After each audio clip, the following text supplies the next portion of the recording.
ஒரு ஊரில் போய் கேட்டேன், ஐயா நாங்கள் எவ்வளோ நேரம் பட்டிமன்றம் நடத்துறதுன்னு. நீங்கள் எவ்வளோ நேரம் வேணாலும் பேசுங்க லியோனி, நாங்கள் 10 நிமிஷத்துக்கு மேலே உட்காந்துருக்க மாட்டோன்னா. அதுக்கு ஏன்டா நீ திண்டுக்கல்லேருந்து கூட்டி வந்தீங்கன்னு. ஊர் முழுதும் ஸ்பீக்கர் கட்டியிருக்கம்யா, எல்லாம் வீட்டில் படுத்துக்கிட்டே கேட்டுக்கிட்டு இருப்பாங்க, நீ மேடை போட்டு பேசிட்டு வீட்டுக்கு போங்கிறான்.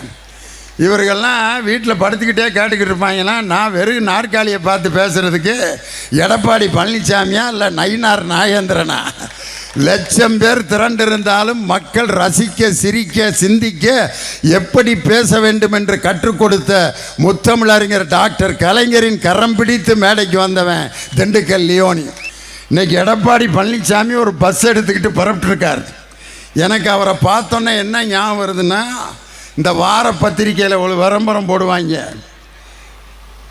குடும்ப வாழ்க்கையில் உங்களுக்கு பிரச்சனையா, இல்லற வாழ்க்கையில் உங்களுக்கு தொந்தரவா, ஏன் திருமணம் முடித்தோம் என்ற பயமா? கவலை வேண்டாம், ஒவ்வொரு ஊருக்கும் நாங்கள் வந்து லேகியம் சப்ளை செய்கிறோம்.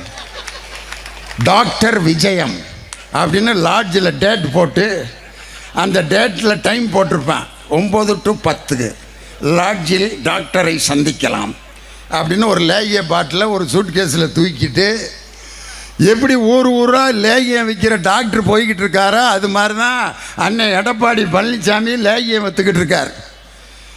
நல்ல வியாபாரிக சந்தையில் எப்படி விற்பான்னா, அரிசி விற்றுக்கிட்டு இருப்பான். அண்ணே அரிசி கிலோ எவ்வளவுண்ணே? 40 ரூபா. 35 ரூபாய்க்கு உண்ணே. இல்லை தம்பி 38 வாங்கிக்க, இல்லை 37 கொடுங்க. இதுதான் வியாபாரம். ஆனால் இந்த 6:30 7 மணிக்கு இது மாதிரி லைட்டு வைக்கிற நேரத்தில் ஒரு வண்டியில் ஒரு வியாபாரி வருவேன், அவன் தான் லேகியம் விற்கிறவன். அவன் எப்படி விற்பான்னு உங்களுக்கு தெரியும். எங்கள் ஊர் பக்கம் எப்படி லேகியம் விற்பாங்கன்னா, அந்த வண்டியில் வரிசையாக பாட்டில் அடிக்கிறவான், ஒரு பெட்ரோமாக்ஸ் லைட்டை வச்சுருப்பான், ஒரு சின்ன மைக்கை வச்சுக்கிட்டு, நாகமலை தோகமலை நடுவருக்கு வீரமலை, சுற்றி படர்ந்த மலை சூதாட வையமலை சித்திமலை சிவன்மலை கொல்லிமலை கொடகுமலை, இந்த 4 மலையிலே தேடி கண்டுபிடிக்க முடியாத ஒரு விதையெடுத்து அந்த விதையிலிருந்து உருவாக்கப்பட்ட லேகியம். ஒரு 100 பேர் கூடிடுறேன், அண்ணன் ஏதோ புது மருந்து விற்றுக்கிட்டு இருக்காரா அப்படின்ட்டு. அதல விதல சுதல பாதாள என்ற 4 லோகத்திலையும் கண்டுபிடிக்க முடியாத ஒரு பழத்தெடுத்து, அந்த பழத்திலிருந்து சாரெடுத்து 2ஐயும் மிக்ஸ் பண்ணி உருவாக்கப்பட்ட லேகியம். இன்னும் ஒரு 50 பேர் கூடிட்டான். சில பேர் வாளியில் தண்ணி எடுத்துக்கிட்டு பாத்ரூமில் போய் சென்டர் பண்ணி உட்காருவான், மொக்குவான் முனகுவான் திக்குவான் திணறுவான் எந்திரிப்பான் உட்காருவான், சும்மா டமார் டுமார் டுமில் டமில் அப்படின்னு சவுண்டுகள் வந்துக்கிட்டு இருக்கும். மேட்ரு கீழே இறங்காமல் சிரமப்பட்டுக்கிட்டு இருப்பான். நம்ம லேகியத்தை காலையில் ஒரு உருண்டை, மத்தியானம் ஒரு உருண்டையை சாப்பிட்டு ஒரு செம்பு சுடுதண்ணியை குடிச்சிங்கன்னா சும்மா நாட்டுக்கொட்டை செட்டியார் காசை கொட்டின மாதிரி பக்கெட்டில் தண்ணியை வச்சு சென்டர் பண்ணி உட்கார்றதுக்கு முன்னாடியே சும்மா பிரித்து பிரித்து பிரித்து பிரித்து பிரித்து பிரித்துன்னு சும்மா கிள கிள கிள கிள கிள கிள அவன் சொல்கிறப்பே நமக்கு வர்ற மாதிரியே இருக்கும். ஐயா கடப்பாறையை முழுங்கின எடப்பாடி, என்னைக்கு இருந்தாலும் வயிற்றை கிழிச்சுக்கிட்டு வெளியே வரும் எடப்பாடி அவர்களே, கடப்பாறையை முழுங்கிட்டு சுக்கு கசாயம் குடித்து கொண்டிருக்கக்கூடிய எடப்பாடி பழனிசாமி எப்படி ஊர் ஊராக லேகியம் விற்கிற டாக்டர் மாதிரி விற்றுக்கிட்டு திரிகிறார். ஆனால் எங்கள் தலைவர் 2026 மீண்டும் 2வது முறையாக தமிழகத்தின் முதலமைச்சராக பொறுப்பேற்க இருக்கின்ற நம் தளபதி மு.க. ஸ்டாலின் வந்து உடன்பிறப்பே வான் சொல்லி அறிவாலயத்தில் ஒவ்வொரு தொண்டனையும் நேருக்கு நேர் சந்திக்கின்ற தில் உள்ள ஒரே தலைவர் நம் தமிழகத்தினுடைய முதலமைச்சர், நமது கட்சியினுடைய தலைவர் தளபதி ஸ்டாலின். உடன்பிறப்பே வா என்று தொண்டர்களை நேருக்கு நேர் சந்திக்கிறார். ஓரணியில் தமிழ்நாடு என்று வீடு வீடாக நமது தொண்டர்கள் போய் சந்தித்து இதுவரை 1,36 லட்சம் பேரை உறுப்பினர்களாக சேர்த்து மக்களை நேரடியாக சந்திக்கின்ற இயக்கம் திராவிட முன்னேற்ற கழகம். அதுக்கப்புறம் உங்கள் தொகுதியில் ஸ்டாலின் என்று அரசு திட்டங்களை மக்களை நோக்கி சென்று அந்த திட்டங்களை எல்லாம் மக்களுக்கு சென்று சேருகின்ற அந்த திட்டத்தையும் 3 திட்டத்தையும் மிக அற்புதமாக செயல்படுத்திக்கிற டாக்டர், வீட்டுக்கு போய் மருத்துவம் பார்த்து மாத்திரை மருந்து கொடுக்குற டாக்டர் எங்கள் தளபதி ஸ்டாலின். ஊர் ஊராக லேகியம் விற்கிற லேகிய வியாபாரி தான் எடப்பாடி பழனிசாமி. அந்த லேகிய வியாபாரியின் முகத்திரையை கிழிப்பதற்காகத்தான் இந்த மாபெரும் பொதுக்கூட்டம். இன்னைக்கு பார்த்தீங்கன்னா பாஜகக்காரன் என்ன சொல்கிறான்னா, எடப்பாடி பழனிசாமியை எப்படியாவது தோக்கடிச்சிடணும்டாங்கிறான். யார்? 2 பாஜகக்காரன் பேசிகிட்டு இருக்கேன் டீ கடையில். ஏண்டா டே கூட்டணி வச்சுருக்காரா, வச்சுட்டு போகிறாரு. நான் கேட்குற வேலைக்கு பதில் சொல்கிறான்னா, என்ன மாப்பிள்ள அப்படிங்கிறேன். 2024 தேர்தலில் மோடி பிரதமர் ஆகக்கூடாதுன்னு தானே தனியாக எதிர்த்து நின்று தேர்தலில் நின்னார். மோடி பிரதமராக வரக்கூடாதுன்னு பாஜக கூட்டணியிலேருந்து விலகி போய் நின்னார். மோடியை பிரதமராக வரக்கூடாதுன்னு நின்ன எடப்பாடி பழனிசாமியை 2026 நம்ம என்னத்துக்குடா முதல்வர் ஆக்கணும், கிறுக்கா பிடிச்சிருக்குன்னு யார்? பாஜகக்காரன் கேட்குறான். ஒவ்வொரு கூட்டணியவா, ஒவ்வொரு கட்சியவா கையேந்தி பிச்சை எடுத்துக்கிட்டு இருக்கார். விடுதலை சிறுத்தைகளுக்கு, கம்யூனிஸ்ட் கட்சிகளையும் ரத்தன கம்பளம் போட்டு நான் கூப்பிடுகிறேன் வாங்க. அவங்க 2 பேரும் உன் முறையில் முழிச்சாலே விளங்காதியா. ஏற்கனவே முழிச்சவன் பூரா துண்டம் துணியை காணான்னு ஓடிக்கிட்டு இருக்கான். அதனால் நாங்கள் உங்கள் கூட வர்றதுக்கு விருப்பம் இல்லை. நாங்கள் எங்கள் திராவிட முன்னேற்ற கழகத்தினுடைய கொள்கை கூட்டணியில் தான் தொடர்ந்து இருப்போன்னு செருப்பால் அடித்தது போல பதில் சொன்ன உடனே விடுதலை சிறுத்தைகள் கட்சி அது திமுகக்குள்ள அடங்கி விட்டது. அப்புறம் எதுக்கு ரத்தன கம்பளம் போட்டு கூப்பிட்டா? அடங்கிருச்சுன்னு தெரியும்ல. கம்யூனிஸ்ட் கட்சி காணாமல் போய்விட்டது. காணா போன கட்சி எதுக்கு கூப்பிட்டீங்க? அதாவது இப்போ என்ன ஆயிட்டார்னா, என்ன பேசுறதுன்னு தெரியாமல் நிலை குலைஞ்சு போயிட்டார். இப்போ ஒரு கேள்வியை பத்திரிக்கைக்காரங்கெல்லாம் கேட்குறாங்க, பாஜகவுடன் கூட்டணி ஆட்சி என்று அமித்ஷா சொன்னாரே, அதுக்கு என்ன பதில்? ஒரு தில்லுள்ள தலைவராக இருந்தால் என்ன பதில் சொல்லணும்? அவர் கூட்டணி ஆட்சின்னு சொல்லுவாரா? அதிமுக தலைமையில் தான் ஆட்சி, நாங்கள் மட்டும்தான் ஆட்சி அமைப்போம், பாஜகவுக்கு ஆட்சியில் பங்கு கிடையாது. உண்மையிலே தில்லுள்ள ஆம்பளையா இருந்தா நீ இந்த பதிலை சொல்லியிருக்கணும் மிஸ்டர் எடப்பாடி பழனிசாமி. அதை சொல்றதுக்கு போல என்ன சொல்றாருன்னா, தேசிய ஜனநாயக கூட்டணியே ஆட்சி, அதிமுக தலைமையில் தேசிய ஜனநாயக கூட்டணி ஆட்சி, பாஜக பங்கேற்குமா? அதான் கூட்டணி ஆட்சின்னு சொல்லிட்டேன்ல, தேசிய ஜனநாயக கூட்டணி ஆட்சின்னு சொல்லிட்டேன். அப்புறம் பாஜக பங்கேற்குமான்னு கேட்டிங்கன்னா, இந்த மாதிரிலாம் சிக்கலில் கேட்டியானே மாட்டி விடாதீங்க அப்படின்னு எந்திரிச்சு தப்பிச்சு ஓடுறாரு. இது எப்படி இருக்குன்னா, ஒருத்தன்ட்ட போய் கேட்டிருக்கானே, ரொம்ப பிரச்சனையாக இருக்குண்ணே வீட்டில். அப்படியா? பிரச்சனையாக பார்த்தா தாயா பிரச்சனை மாதிரி தெரியும். பிரச்சனையாக பார்க்கலன்னா பிரச்சனையாகவே இருக்காது. ஏன்னா பிரச்சனையாக பார்க்குறதுனால தான் பிரச்சனை பூரா பிரச்சனையாகவே இருக்கு. அதனால் நீங்கள் பிரச்சனையாக பார்க்காதீங்க. பிரச்சனையை பார்க்காம இருந்தீங்கன்னா உங்களுக்கு பிரச்சனையே வராதுன்னா, ஓம் பிரச்சனை பெரிய பிரச்சனையாக இருக்கும் போல இருக்கேனா, உனக்கிட்ட போய் நான் கேள்வி கேட்டேன் பாருன்ட்டு. கேள்வி கேட்குற கேள்விக்கு இது வரைக்கும் பதில் சொல்ல தெரியல. அவரை பார்த்தோன்னே எனக்கு என்ன கதை ஞாபகம் வருதுன்னா, எங்களுடைய அமைச்சர், நம்ம கனிம வளத்துறை அமைச்சரை பார்த்து அநாகரிகமான ஒரு வார்த்தையில் இதே புதுக்கோட்டையில் பேசியிருக்கிறார். அந்த கேவலமான அந்த பேச்சுக்கு இன்னைக்கு நான் பதில் சொல்கிறேன். எடப்பாடி பழனிசாமி அவர்களை பார்த்தோன்னே எனக்கு வந்திருக்கக்கூடிய கதை இதுதான். நாய்கள்லாம் சேர்ந்து ஒரு மாநாடு போட்டிருக்கு, நாய்களின் மாநில மாநாடு. அதில் தலைவர் நாய் போய் அனௌன்ஸ் பண்ணியிருக்கு, நாய் சகோதரர்களே சகோதரிகளே, நமது இனத்தை எல்லோரும் கேவலமாக பேசுகிறார்கள். அதனால் இனிமேல் இந்த மாநாட்டில் நாம் ஒரு தீர்மானம் நிறைவேற்ற வேண்டும். தலைவர் நாய் தீர்மானத்தை அறிவிக்குது. என்ன தீர்மானம் தெரியுமா? முதல் தீர்மானம், நாம் இனிமேல் கல்யாண மண்டபங்களிலே எச்சி இலையை போட்டால் அதை போய் நாம் சாப்பிடக்கூடாது. தீர்மானம் நம்பர் 1. எல்லா நாயும் அதுகளுக்கு கைதட்ட தெரியாதுல்ல, அதனால் அப்படின்னு குலைச்ச ஆதரவு கொடுக்காம தலைவர் நாய் ஆஹா நம்ம தீர்மானம் வெற்றி அடைஞ்சிருச்சுடா அப்படின்னு சொல்லி பெருமையாக இருக்கிற நேரத்தில் வெளியில் இலை போடுற சத்தம் சொத்துன்னு கேட்டுச்சு. முதல்ல இறங்கி ஓடினது யாருன்னா தலைவர் நாய் தான். அது வேற யாரும் இல்லை, எடப்பாடி பழனிசாமி தான். ஏன் 2026 24 பாஜக கூட்டணியிலேருந்து ஏன் வெளியேறினீங்க? அந்த வெளியேறின செய்தி வந்தோன்னே தொலைக்காட்சியில் என்னத்தை காட்டினாங்க? அதிமுக காரன்லாம் பட்டாசு வெடித்து கொளுத்துனாங்க. போகிற வர்ற எல்லாத்துக்கும் லட்டு கொடுக்குறான். பாஜக கூட்டணியிலேருந்து வெளியே வந்துட்டான். டும்முன்னு வேட்டு. சேர்ந்துட்டோம்னு சொன்னோன்னா அதே மாதிரி வேட்டு போட்டிருக்கணும்ல. சேர்ந்துட்டோம்னு சொன்ன பிறகு எல்லாம் தேவடியோ இருக்கேன். இந்த தடவை மண்ணு தான் மாப்பிள்ள. போன தடவையாவது 65 ஜெயிச்சானுவ.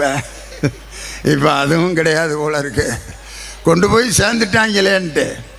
இன்னைக்கு அவர் என்ன சொல்கிறாருன்னா, நான் அமித்ஷா வீட்டினுடைய கதவை போய் எதற்காக தட்டினேன் என்றால் தமிழ்நாட்டு பிரச்சனையை பேசுவதற்காக. வெக்கங்கட்டதனமா, மானம் ரோசம் சூடு சொரணை இல்லாத ஒரு கேடுகட்ட பிறவிதான் இன்றைய எடப்பாடி பழனிசாமிங்கிறவர். அவர் என்னமோ ஒரு பெரிய சாதனை பண்ணி பொதுச் செயலாளராகி முதலமைச்சரான மாதிரி. எப்படின்னு நம்ம கவிச்சுடர் கவிதை பித்தன் தான் சொன்னார்.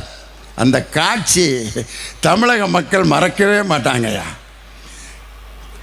அம்மா சின்னம்மா சசிகலா அம்மையார், எங்கள் திண்டுக்கல் சீனிவாசன், KA செங்கோட்டையன், OPS வரிசையாக உட்காந்துருக்காங்க.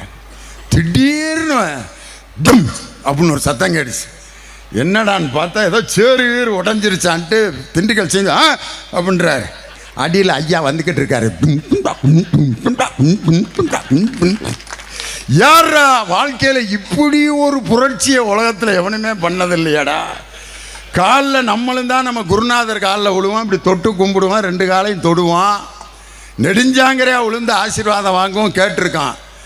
4 சேர் காலுகளுக்கு இடையில பூந்து போய் ஒருத்தர் காலை கைப்பற்றின மிகப்பெரிய புரட்சியை செய்த ஒரு கேடுகட்ட அடிமை தான் எடப்பாடி பழனிசாமி.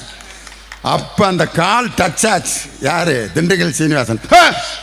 யாரா? அண்ணன் போயிட்டு இருக்காரா அப்படின்னு பார்த்தா OPS அவரு. அப்படின்னு பார்த்தா அவரு எல்லாத்து காலையும் தாண்டி சின்னம்மாவோட காலை பிடிச்சோன்னே அந்த அம்மா, இப்படி ஒரு விசுவாசியை நான் வாழ்க்கையில் பார்த்ததே இல்லை பழனிசாமி.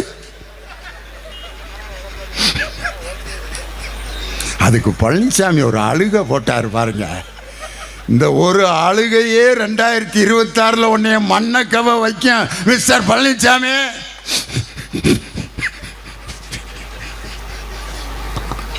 விசுவாசமான சகோதரன் பழனிசாமி. இவர்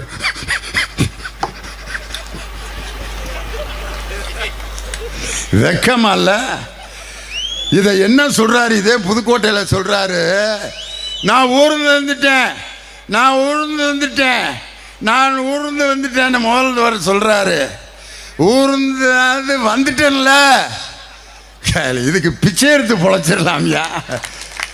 ஊர்ந்து காலில் விழுந்தாது வந்துட்டேன்லன்னு சொல்றாருல. இதை விட ஒரு கேவல பிறவிய உலகத்தில் நீங்கள் பார்த்துருக்கீங்களா? 1000 தடவை செருப்பில் அடிக்கிறேன்னு சொன்னாங்க, நாற்காலி தர்றேன்னாங்க. அதனால் வாங்கிட்டு நாற்காலியில் உட்காந்துட்டேன். ஒரு திமுக காரன் இப்படி இந்த பதவியவாதி ஏற்று கொள்வானாயா? தன்மானத்தையும் பகுத்தறிவையும் ரத்தத்திலே ஊற்றி வளர்ந்த இயக்கம் திராவிட முன்னேற்ற கழகம். அந்த மானத்தை இழந்து போய் காலில் விழுந்து அன்னைக்கு காலில் திண்டுக்கல் சீனிவாசன் அன்னைக்கு ஏற்பட்ட அதிர்ச்சி தான் ஒரு 6 மாதத்துக்கு முன்னாடி மேடையில் பேசுகிறாரு எங்கள் அண்ணன் திண்டுக்கல் சீனிவாசன். அதிமுக தொண்டர்களுக்கு ஒரு அன்பான வேண்டுகோள். 2026 நாம் அனைவரும் கஷ்டப்பட்டு உழைத்து MK ஸ்டாலின் அவர்களை முதலமைச்சராக்கணும். எல்லாம் வேட்டியை பிடிச்சிருக்கிறானே. என்னடா சொன்னேன்? என்ன சொன்னேன்? அண்ணே ஸ்டாலினை முதல்வர் அப்படியா சொல்லிட்டேன்னா? ஐயோ சொல்லிட்டேன். சரி எடப்பாடியே போட்டது தானே. உன் நெஞ்சுக்குள்ளே இருந்து என்ன இருந்துச்சோ அதை ஒரு மூத்த தலைவர் 2026 அதிமுக காரங்கெல்லாம் சேர்ந்து ஸ்டாலினை முதல்வராக்கணும்னு சொன்னார் பார்த்தீங்களா? அந்த வார்த்தை தான் 2026 மீண்டும் நம் தளபதியை முதல்வராக்கும். அமித்ஷாவை போய் இவர் நேரடியாக கதவை தட்டி போகிறப்ப என்ன சொல்லிட்டு போனார்? நான் அதிமுகவோட ஆஃபீஸ் கட்டிக்கிட்டு இருக்காங்க, அதை பார்க்குறதுக்காக போகிறேன். பொய், முதல் பொய். ரெண்டாவது பொய், டெல்லியில் போய் ஏர்போர்ட்டில் இறங்கணுன்னு கேட்குறாங்க, எதுக்காக டெல்லி வந்துருக்கீங்க? இங்கே அதிமுகவினுடைய தொண்டர்கள் எல்லாம் அந்த கட்டிட வேலையை பார்க்குறதுக்காக வர சொன்னாங்க. 12:30 மணிக்கு அமித்ஷாவுக்கு கும்பிடு போடுற மாதிரி போட்டோ வந்துருச்சு. அப்போ கேட்குறாங்க, எதற்காக டெல்லிக்கு வந்தீங்க?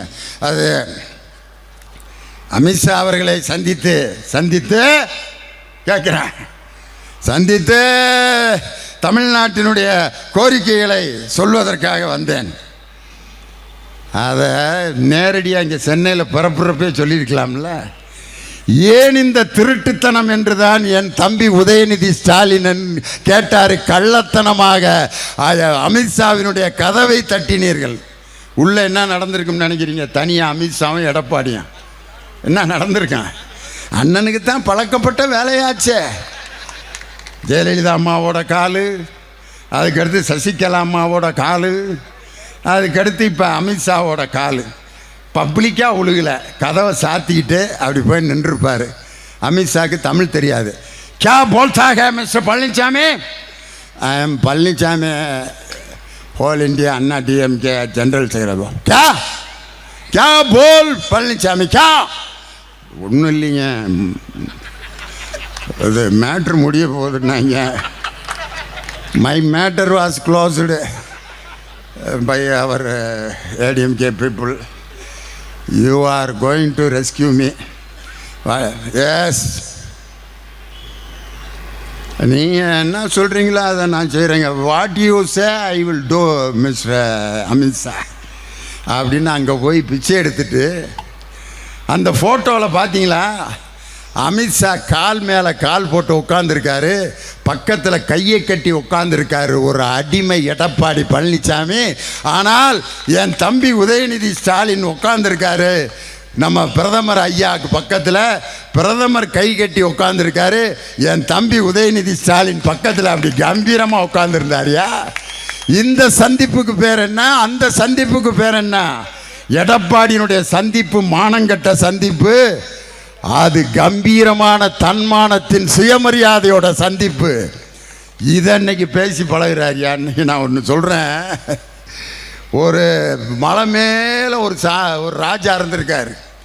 அந்த ராஜா பைத்தியக்கார ராஜா. அந்த ராஜாவை சொல்லியிருக்காரு, ராஜா என்னை யாருமே கீழே கூட்டிகிட்டு போக மாட்டேங்கிறாங்க, என்னை எப்படியாவது கீழே கூட்டிகிட்டு போங்கடான்னு கெஞ்சிறாரு அந்த மெண்டல் ராஜா. உடனே ஊருக்காரங்கெல்லாம், உனக்கு தான் பைத்தியம் பிடிச்சிருக்கா ராஜா, எதுக்கு நீங்கள் மக்களை பார்க்க வரணும்? இல்லை, நான் பார்த்து ஆகணும்.